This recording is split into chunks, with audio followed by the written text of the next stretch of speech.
You're listening to Economics Detective Radio.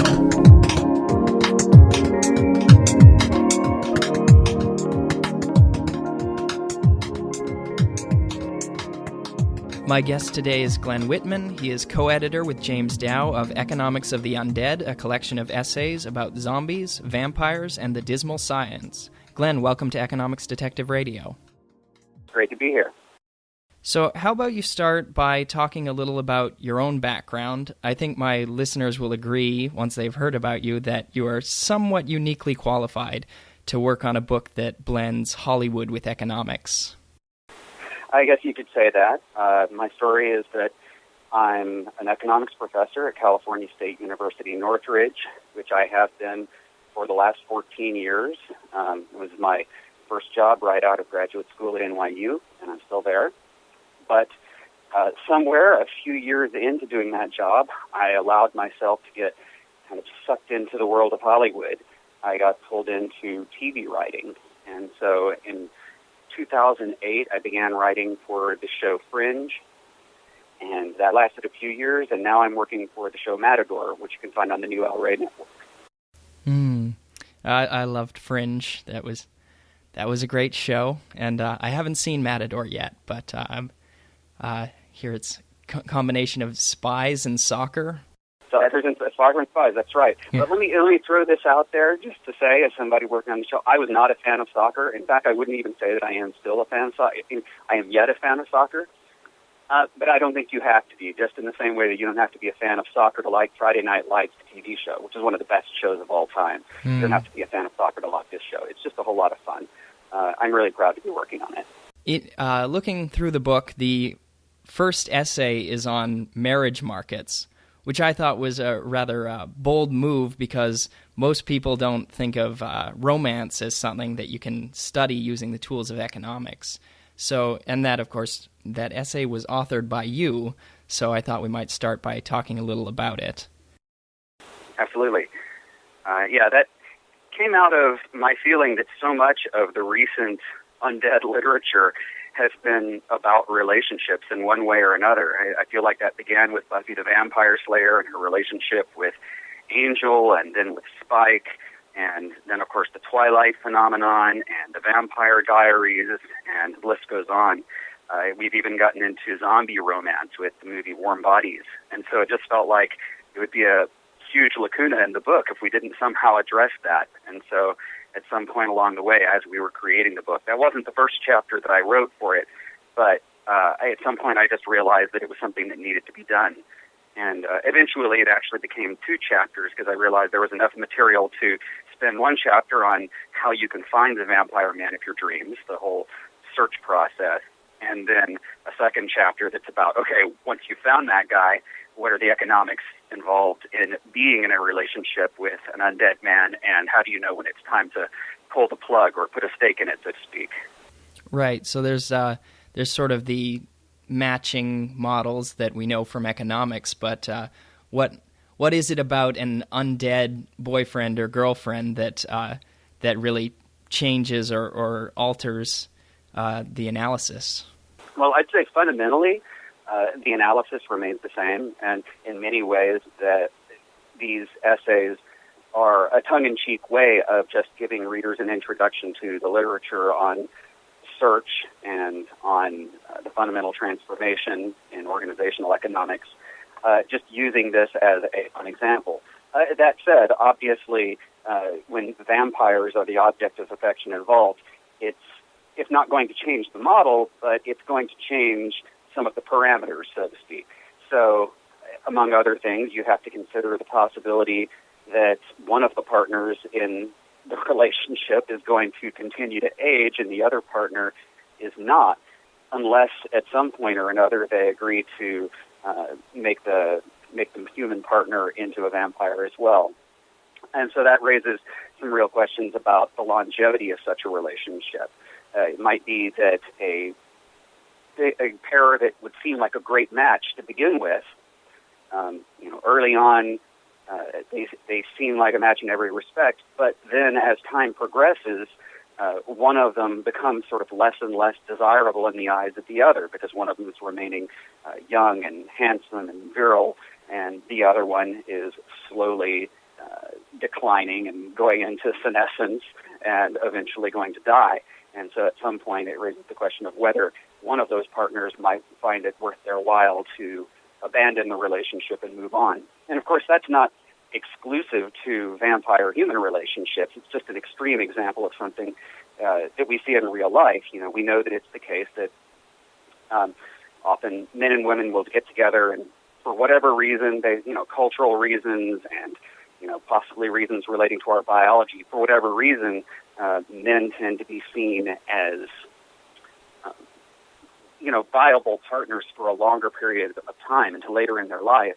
Also, one thing affecting that is often men will have rising income later into their lives as well. And so you see the phenomenon of the sort of opportunistic dumping, where you've had a couple that got together and the woman has supported the man in laying the foundations of his career and so forth. And then at some point when they're in their 40s or 50s, suddenly he decides to get a divorce and pick up a much younger woman. So obviously that's a real phenomenon. It has an economic explanation in terms of sort of the changing calculations of the two parties in terms of their market value. But it has a special application in the case of vampires, where we know it's just going to be an even greater and greater disparity over time. Okay, so the undead make the situation more dramatic, but since, at least in that scenario, they're also actors, they are also amenable to the same analysis that we use in standard economics, just facing some different incentives. So that's exactly right. I'd say that's the theme of the book, really, is that, obviously zombies and vampires are fanciful creatures, at least we think so, but the concepts of economics can be applied to all kinds of situations. They don't just apply in the real world. They can also apply to fictional worlds, to the extent that those fictional worlds still include the fundamental features of our world, such as scarcity and competing wants and rational or less than rational choosers.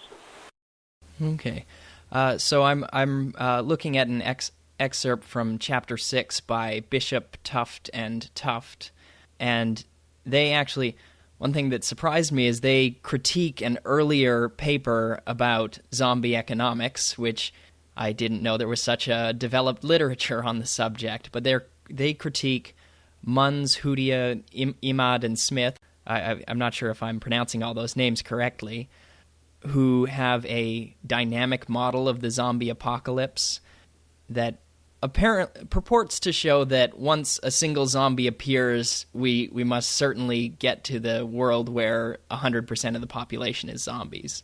Could you talk a little bit about that essay? Sure. So that particular paper that you're talking about, it was written by some mathematicians, and it came out a few years ago, and it certainly made a splash in the blogosphere. It was one of those things that people think is funny or amusing, and so they pass it around, and people link to it and share it and so forth. And so it got a lot of attention. However, I think most of the people who shared it probably didn't have the tools to be able to really deeply analyze it and see whether the arguments actually made sense. And so what Bishop, Tuft, and Tuft did was they actually delved into the math of that, and they looked behind it and said, well, wait a minute, this conclusion that they have that everybody's been parroting, which is that once you have a single zombie, it's doomsday, that conclusion really depends on some kind of weird assumptions that they have made that are not really supported by most of the zombie literature in terms of the likelihood of zombies being raised and so forth. And in particular, probably the most important assumption that they made in that paper, that Munns et al. Made in that paper, was that any dead person, including a zombie who has already been dispatched in some way, has some positive probability of eventually rising again. And so even if you have done, the double tap, as they say in the movie Zombieland, even if you have blown out the brains of a zombie and then give it an extra blast just to make sure, even that zombie has some chance of coming back. And I don't think most zombie narratives include that assumption. But once you get rid of that assumption, a lot of things change. And it turns out, as demonstrated in the paper by Bishop, Tuft, and Tuft, that the dynamics of the model can go many different ways depending upon the initial parameters. And the parameters include things like the likelihood in any given encounter that a zombie is going to be able to bite and infect the human, as well as the likelihood in any given encounter that the human will be capable of killing the vampire. And so you get a variety of different outcomes depending upon the relative size of those parameters. And it turns out, yes, it's possible that you'll get doomsday. We can't rule that out entirely, but it depends on some particularly pessimistic assumptions. On the other hand, it's possible that you can get complete victory of the humans over the zombies if we are particularly effective at killing of the zombies, or if the zombies are particularly ineffective in fighting at being able to infect prepared humans. And it's also possible that you could get essentially a stalemate where you eventually have a relatively stable population of zombies, but it's not exploding and taking over, and so it sort of just becomes an ongoing problem that humans have to cope with. So all of those turn out to be possible outcomes in the dynamic model. I should mention, by the way, that all that math that I'm talking about is essentially in the background. You're not going to flip open this book and find a whole bunch of mathematical equations. And so the authors of that paper, I think, did a really good job of trying to boil it down and present the arguments in plain English. And that's something that Jim and I as editors really tried to enforce over the entire book. We wanted this to be approachable to people who don't necessarily have a mathematical or economics background. Yeah, and I can attest that it's from what I've read, it's very readable and entertaining, and it's full of helpful advice too, such as what to bring when you set out into the world of post-apocalyptic zombie dystopia. There's the James Dow suggests bringing a still so you can make alcohol. Right. Yeah, so that was one of my co-editors' contributions to the book. Each of us, in addition to our editing duties, contributed 2 or 3 chapters each. And that one I thought was very clever because it moves in a series of steps in terms of how to think about what you want to bring along with you. And the first step is sort of the short-term thinking step, which is basically what you get from most of the survival guides out there, or all of these programs that are being put on by public health administrations to using the idea of a zombie apocalypse to get people ready for disaster preparedness.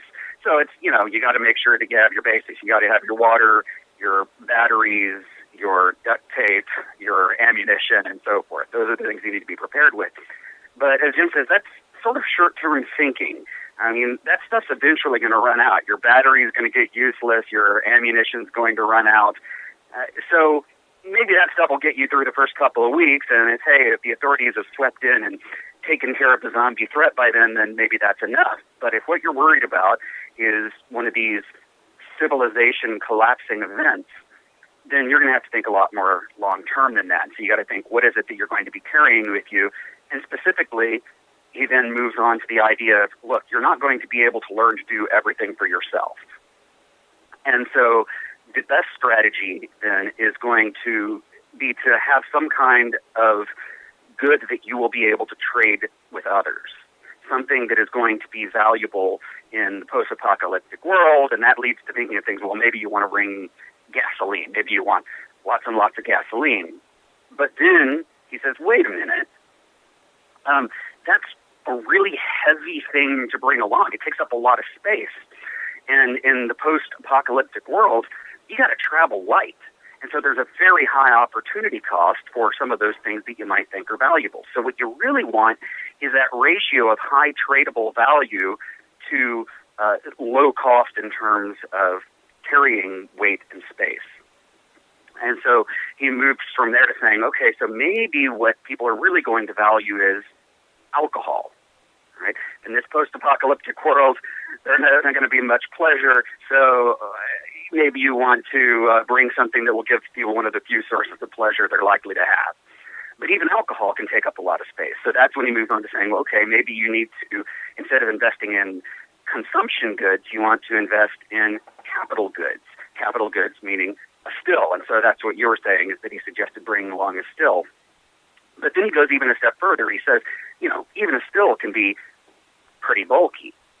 So maybe what you want to bring instead of physical capital is human capital, because human capital has the best possible ratio of value to cost, because the only cost is that you're carrying it in your head, which is essentially no cost at all. And, of course, there's a cost in acquiring that knowledge. But once you have it, there's no additional cost. And so there he suggests maybe what you want to bring along is not a still, but the knowledge of how to build a still, or the knowledge of how to make ammunition, or some other skill that you'll be able to use to make tradable goods in the future. So I think that was a really clever essay in that way, because it allows you to go through a series of steps to reach a perhaps surprising conclusion. Right, and I think a disproportionate number of the survivors depicted in zombie movies have some kind of medical training, because of course if someone comes to you with not so much human capital, then they're a mouth to feed and a threat, and people will often be killed. But if you're in one sort of group and another group has a doctor, well, you might kill everyone in that other group, but not the doctor.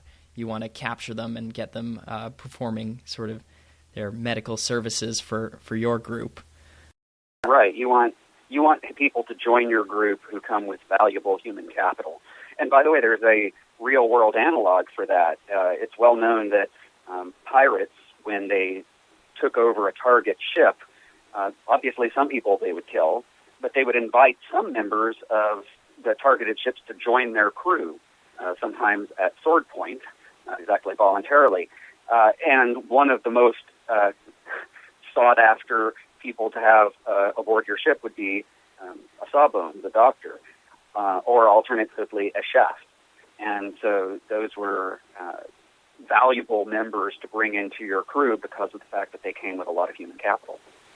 I remember reading about that in Peter Leeson's The Invisible Hook, another sort of combining economics with, in this case, pirates, but with the sort of fantastic people who occupy our imaginations. In this case, the real pirates as opposed to the not yet real zombies. Exactly. I did invite Peter Leeson to contribute a chapter to the volume, but unfortunately he did not have the time. But he's exactly the kind of thinker that we were trying to get on board for this project. And it seems like you did get a lot of great people from what I've seen. There's some interesting titles here, like To Truck, Barter, and Eat Your Brains, Pursuing Prosperity in a Post-Productive World. And that essay critiques one of my favorite shows, The Walking Dead, for not having enough exchange. Could you speak a little bit about that one? Sure. That actually is one of my favorite essays in the book, simply because in terms of the most important lessons that we could possibly learn from thinking about the zombie apocalypse, I think most of those lessons appear in that particular chapter. In many ways, that chapter is like a tribute to Adam Smith, who taught us the importance of division of labor and specialization and exchange in terms of raising living standards. And so essentially the argument of that chapter is that if we apply those lessons of Adam Smith, then we will understand that the people who are most quickly able to start to return to something approaching their previous standard of living after a zombie apocalypse will be those people who start joining communities that allow them to engage in a wider degree of specialization and division of labor and trade. And so that's partially a critique of The Walking Dead, in as much as you don't necessarily see a lot of trade and exchange going on in The Walking Dead. But that might also just be some of the strictures of the dramatic structure. It's not exciting to see exchanges most of the time. However, you do see evidence of what he's talking about in that book. You see the appearance of these communities, most notably Woodbury, which is a town of people who have come together, and they have a kind of nascent specialization and division of labor that is taking place there that allows people to focus on what they do best and then trade with others in order to get the rest of the things that they need. Ultimately, it turns out Woodbury has a kind of a dark side, but in terms of explicating what it would take for people to start regaining their standard of living after the apocalypse, that's exactly the kind of thing that you would expect to see and you would need to see. I think you see that in other fictional narratives as well. The one that comes to mind is the Mad Max series and Mad Max Beyond Thunderdome. Much of that series is, of course, just marauders and people on the road, but it turns out that there's this town where I'm trying to remember what the name of the town was in that series. I can't recall, but it was a town ruled over by Tina Turner's character, and that is a place where, once again, they have some degree of specialization, division of labor, production, and trade. That, too, ends up turning out to have kind of a dark side, but nevertheless, it's the beginning of how a civilization starts to grow again. And I think that's really important, for people to understand what it is that in our modern world allows us to be so incredibly wealthy, which is not to say there aren't poor people in desperate circumstances in our modern world, but in relative and historical terms, it's just amazing how prosperous we are.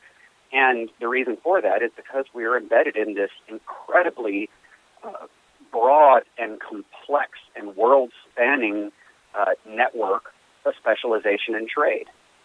And the zombie apocalypse cuts off many of the strands that connect us to the rest of the world. It makes those trade routes too dangerous.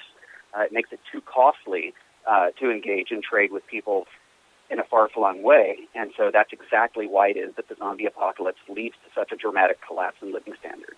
And I think that's the really important point that Brian Haller makes in that chapter.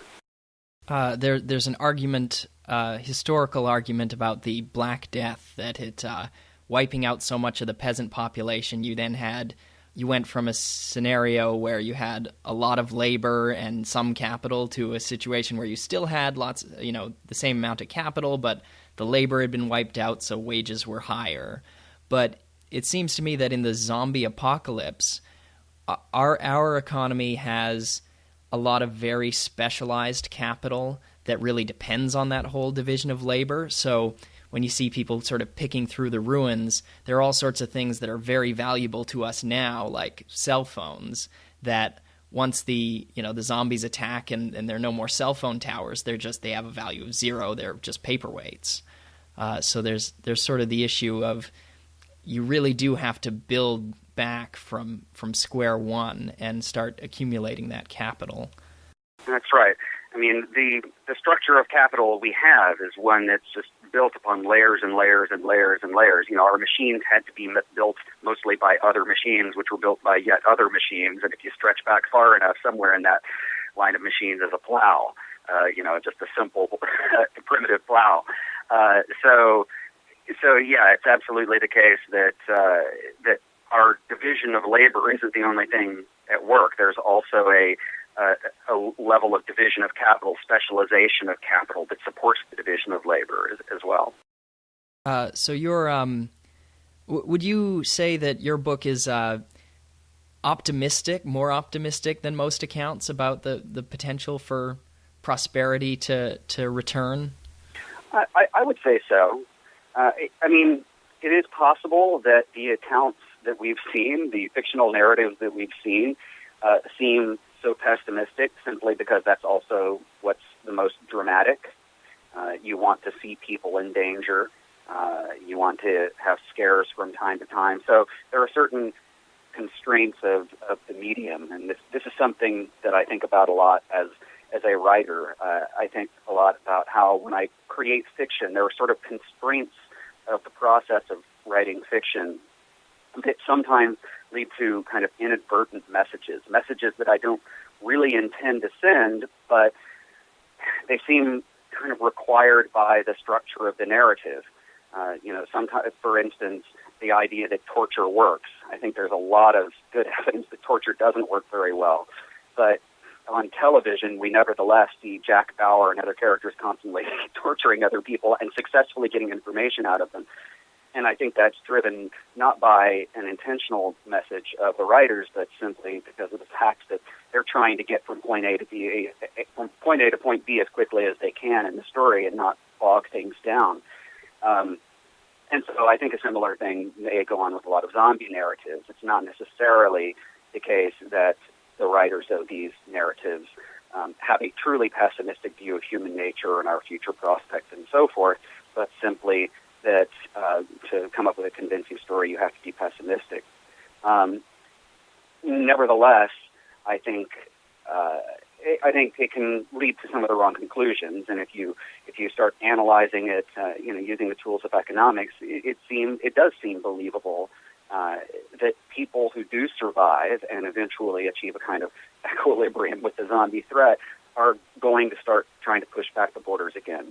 People are very creative. People try to be productive when they can. They do have that natural propensity to truck barter and exchange that Adam Smith talked about.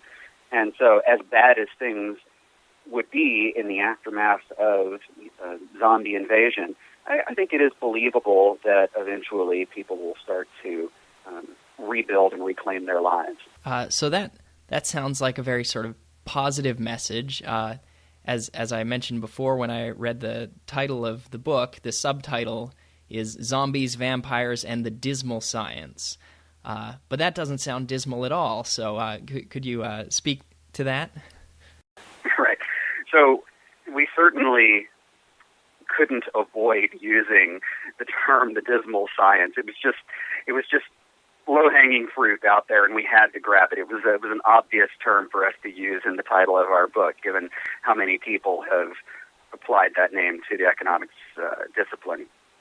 But we do include a kind of a disclaimer about that in the introduction, which is that name came from a philosopher, Thomas Carlyle, and he first lobbed it at the economics profession, not for the reasons we might think. Like, if I were trying to figure out why the economics profession is considered dismal, it's because economists have a way of raining on people's parades when they want to create some kind of utopia. People want to think that it's possible to ignore our constraints, to banish scarcity, and so forth. And economists are there to say, no, those are facts of the world, and then we have to figure out the best way to deal with them, and that means often your utopia is not going to work very well.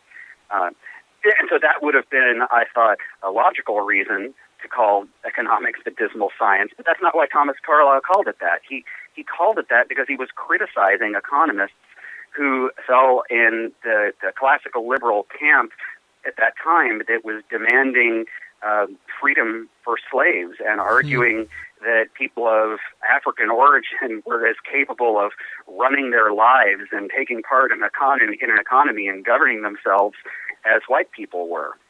And so it was actually the economists who had the more optimistic vision of the future, and yet, ironically, paradoxically, Thomas Carlyle was criticizing them for that and called them the dismal science for thinking that was possible. So it's kind of bizarre in that way.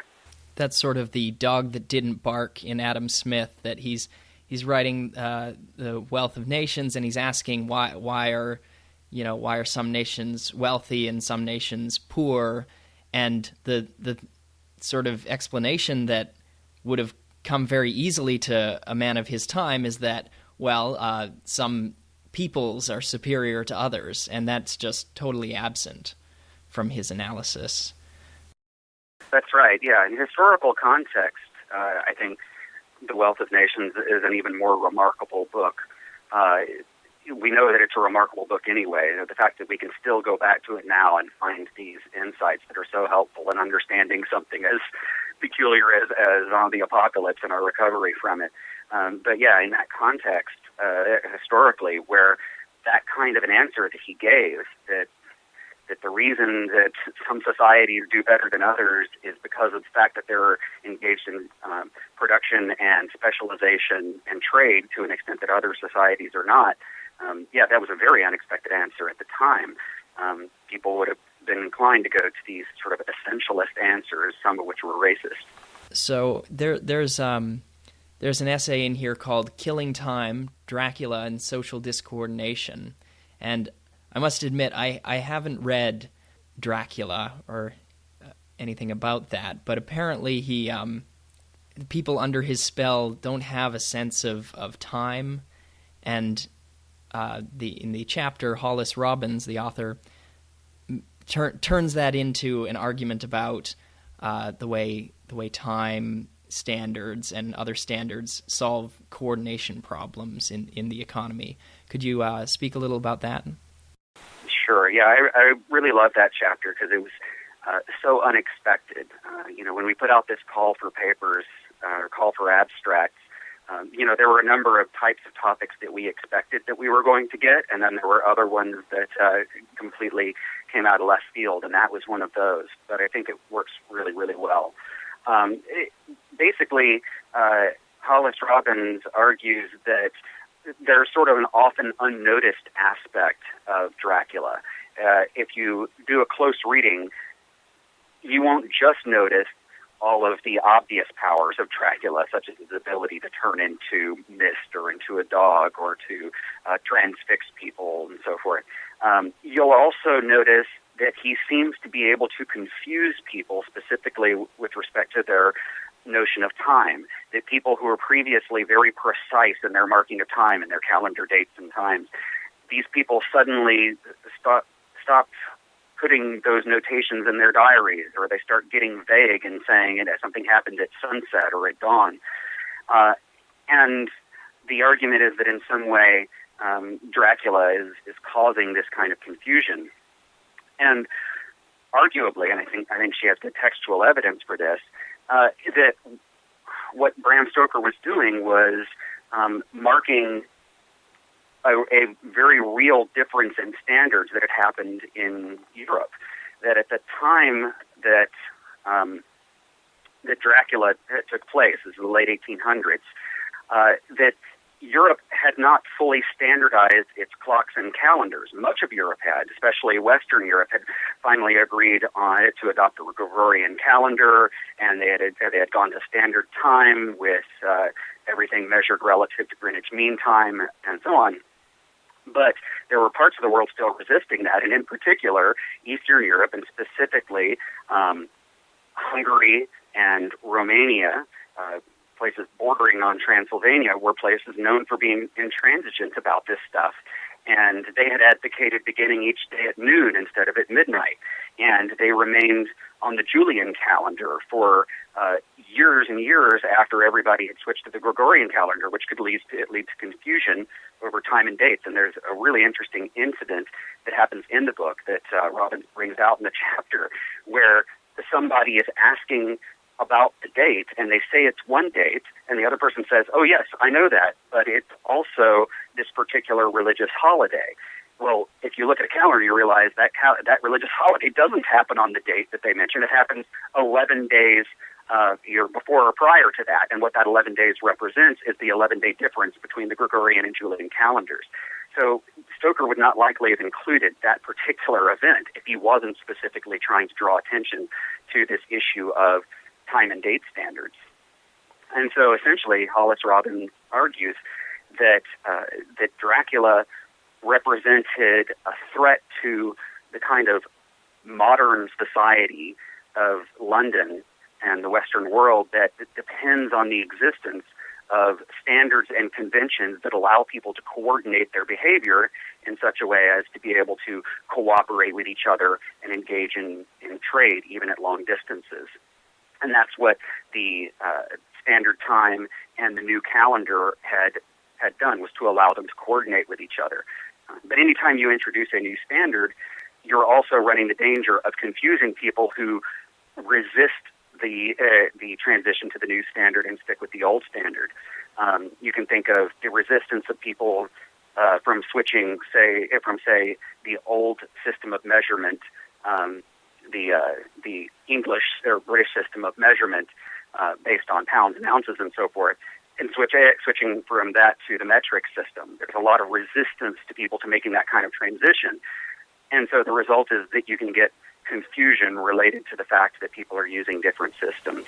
So Dracula, in that view, was really had some topical issues in there that maybe modern readers don't always pick up on. Some fears and related to the economics of the time when it was written.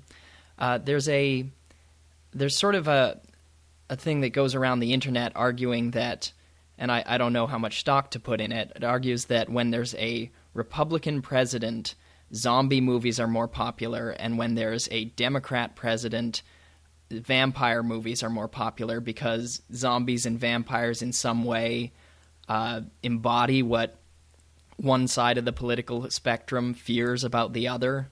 The idea that Republicans are all these sort of zombie-like followers, and or Democrats are these sort of suave vampires who want to come and change all your beloved traditions. Do you know much about that sort of idea? I don't know a lot about it. My instinctive reaction is to say that in the specifics of it, the association of vampires with one political party and zombies with the other political party is probably BS. Mm-hmm. I'm going to say probably because I would need to see the figures and maybe they would actually be really convincing. But then I'd have to say, look, most literature and movies, these things take years to make. And so you'd actually have to have lagged variables to take into account, like, well, who was the president or who was the party in control when they first started writing that particular novel or first started developing that particular movie. So I'm betting that particular hypothesis is weak. That said, I think it's definitely the case in a broader sense that the kind of fictional stories we tell is going to reflect some of the fears at the time. You can particularly see that with the evolution of the zombie. The earliest zombies, they weren't caused by viruses or industrial waste or anything like that. They were a magical phenomenon associated with voodoo and with other elements of mysticism from the Caribbean. And the zombies were essentially raised from the dead by sorcerers, and usually the zombies themselves were black and the sorcerers were white, and so it was an analogy for slavery. And the idea was maybe you can't even escape slavery in death, that eventually after your death you might be raised to have to continue working for the rest of eternity for your masters. And then that was later adopted in Hollywood in the movies in the 1930s and 40s, like White Zombie, and at least arguably there's an element of racism involved in some of those stories because of this element of, in a sense, what happens when white people are exposed to the bad things that people from the Caribbean might bring with them.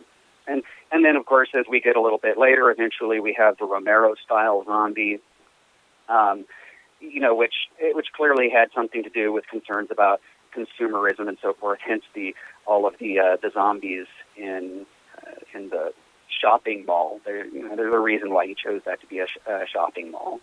And then there are zombies as a viral phenomenon. I think that represents a very obvious fear that people have, in terms of things like Ebola or other things that we may catch, AIDS, whatever. So definitely I think there's this kind of evolution in terms of what are the concerns of the time. And the fact that we've moved to this place of now modern zombie epics has so much to do with the collapse of civilization. I think there's probably some kind of underlying fear there. People do wonder if, maybe we could be approaching end times in some way, that what we're doing is unsustainable, that we can't continue living the way that we live, and we're sort of heading for some kind of a reckoning. Whether that's true or not, I think people probably have that concern. There's also sometimes the virus is engineered by the U.S. government, and I think that reflects maybe a fear of the military-industrial complex or shady government agencies. Yeah, and then to counter, and then on the other side of the ideological spectrum, I guess you get the virus resulting from illegal experimentation by biotech companies, and so there you get sort of the fear of corporations, the fear of the faceless corporation that will take advantage of the rest of society and eventually expose us to danger. There was a Korean monster movie called The Host, where the reason it surprised me, because I don't know too much about life in Korea, but it was the American authority in the lab who made the lab attendant pour formaldehyde in the river, and that made this monster mutate and attack everyone. So there was sort of some, apparently, since the Korean War, the Americans, I believe, are still there in South Korea, and I think that movie sort of brought out some resentment that I had not been aware of the South Koreans towards the Americans. I did not know that element of resentment was there, but I think it's a plausible hypothesis. I mean, I think often zombies play this role of sort of representing a fear of the other, a fear of, the people that we don't trust. My guest today has been Glen Whitman. Glen, where can my listeners find you online? Sure. Well, if you're interested in the book, you can find that on Amazon.com and on BarnesandNoble.com in both ebook and hardcover versions. If you'd like to read more about the topic, you can go to econundead.com, which is the official page for the book, and it includes excerpts from the book and a table of contents, a course guide for professors who might be interested in using readings from the book in their classes, and it includes a blog where we try to post fairly regularly on the topic of economics and the undead, inspired by news items and other things that come our way. And then if you want to find me on Twitter, it's just at Glen Whitman. Glen has one N. And so you can find me there, and that's where I will often be posting links to the latest blog posts. Glen, thanks for being on Economics Detective Radio. It's really been fun. Thank you.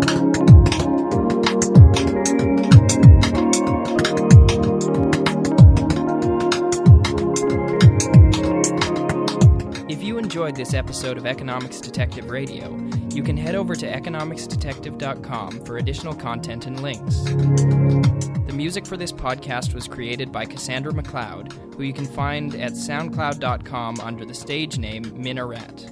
That's MINA space RET.